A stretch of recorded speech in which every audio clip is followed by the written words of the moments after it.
ये आपकी chart reading skills पर डिपेंड होता है, क्योंकि आप और हम जैसे एक नॉर्मल रिटेल ट्रेडर को मार्केट के बैकएंड में फंडामेंटल लेवल्स पर क्या चल रहा है इसकी कोई जानकारी नहीं होती, और ना ही हमारे पास इतने रिसोर्सेज उपलब्ध होते हैं।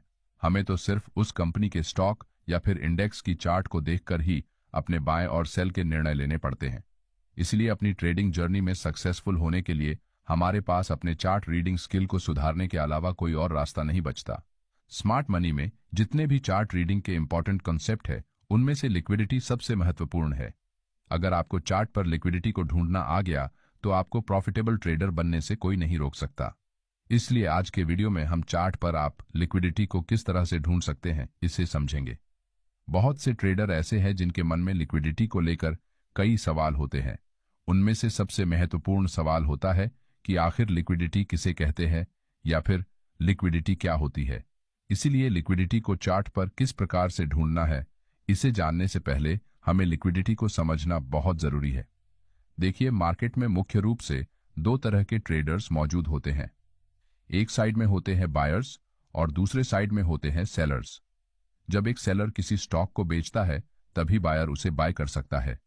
इसका मतलब एक बेचेगा तभी दूसरा उसे खरीद पाएगा, और इन दोनों के दौरान होने वाले इसी ट्रांजैक्शन को ट्रेडिंग कहा जाता है। अब जब तक इन दोनों की संख्या एक दूसरे के बराबर नहीं होगी तब तक उनके दौरान कोई भी ट्रांजैक्शन होना संभव नहीं है। जैसे कि इस चार्ट में यहाँ इस लेवल पर एक सेलर ने 1000 क्वांटिटी में स्टॉक्स को या फिर किसी ऑप्शन को सेल करने के लिए ऑर्डर लगाया है, लेकिन इसी समय यहाँ दूसरी तरफ एक बायर ने इनमें से सिर्फ 800 क्वांटिटी में ही बाय ऑर्डर लगाए हैं। तो इसका मतलब यहाँ सेलर और बायर के दौरान सिर्फ 800 क्वांटिटी के ही ऑर्डर्स एग्जीक्यूट होंगे और बाकी बचे 200 क्वांटिटी के ऑर्डर्स वैसे ही पेंडिंग पड़े रहेंगे। यानी कि यहाँ बेचने वाले ज्यादा है लेकिन खरीदने वाले कम है।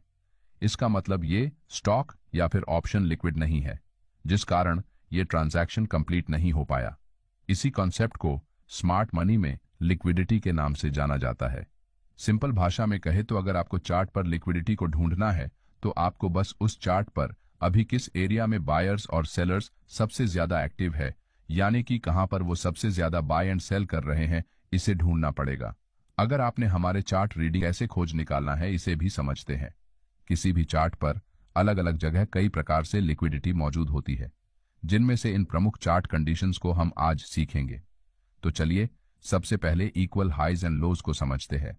यहाँ इस चार्ट में प्राइस ऊपर और नीचे की तरफ बार बार रिजेक्शन फेस कर रही है, जिससे चार्ट पर equal highs and equal lows बन रहे हैं।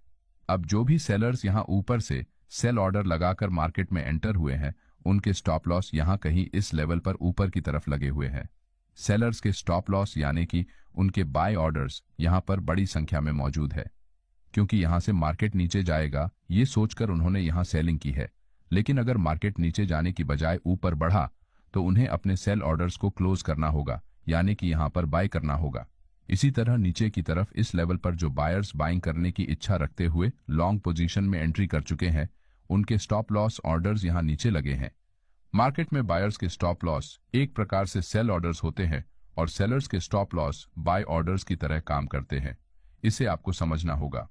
अब इन दोनों लेवल्स के दौरान जो एरिया है इसे हम प्राइस इम्बैलेंस कहते हैं, जिसे नो ट्रेडिंग जोन भी कहा जाता है, क्योंकि मार्केट में जब भी सेलर्स कम और बायर्स ज्यादा होते हैं तो उस समय यहाँ सप्लाई कम और डिमांड ज्यादा होने की वजह से प्राइस इम्बैलेंस बनने के कारण से प्राइस ऊपर की तरफ मूव करती है। उसी तरह जब भी किसी लेवल पर डिमांड कम और सप्लाई ज्यादा होती है तो इस प्राइस इम्बैलेंस के कारण मार्केट नीचे की तरफ मूव करता है। मार्केट के इस बेसिक प्रिंसिपल को आपको हमेशा याद रखना पड़ेगा। इसलिए अगर आप एक बायर है तो आपको हमेशा यहाँ नीचे सस्ते और कम कीमतों पर बाइंग करने पर ध्यान देना होगा और यहाँ बीच में बढ़ी हुई कीमतों पर बाइंग करने से हमेशा बचना होगा। अब इस चार्ट में ऊपर और नीचे सबसे ज्यादा स्टॉप लॉस ऑर्डर्स लगे होने के कारण यहाँ ऊपर बाय साइड तो यहाँ नीचे सेल साइड लिक्विडिटी बड़ी संख्या में मौजूद है।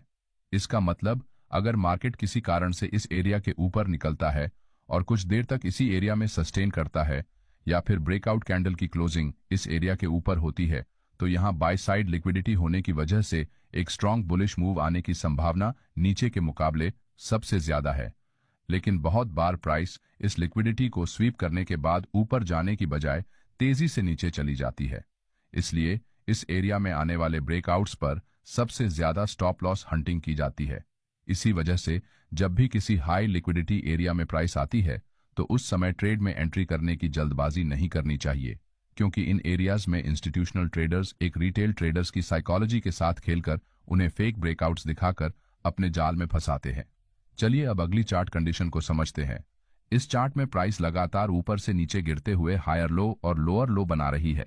अब इस चार्ट को देखकर क्या आप बता सकते हैं कि यहाँ कौन से साइड में और कौन सी जगहों पर सबसे ज्यादा लिक्विडिटी मौजूद है? आप वीडियो को कुछ देर तक पॉज भी कर सकते हैं, क्योंकि सिर्फ वीडियो देखने से आपकी ट्रेडिंग में सुधार नहीं आएगा, आपको साथ साथ प्रैक्टिस पर भी ध्यान देना आवश्यक है। अब यहाँ क्योंकि मार्केट लगातार नीचे जा रहा है, इसका मतलब यहाँ प्राइस बेरिश ट्रेंड शो कर रही है।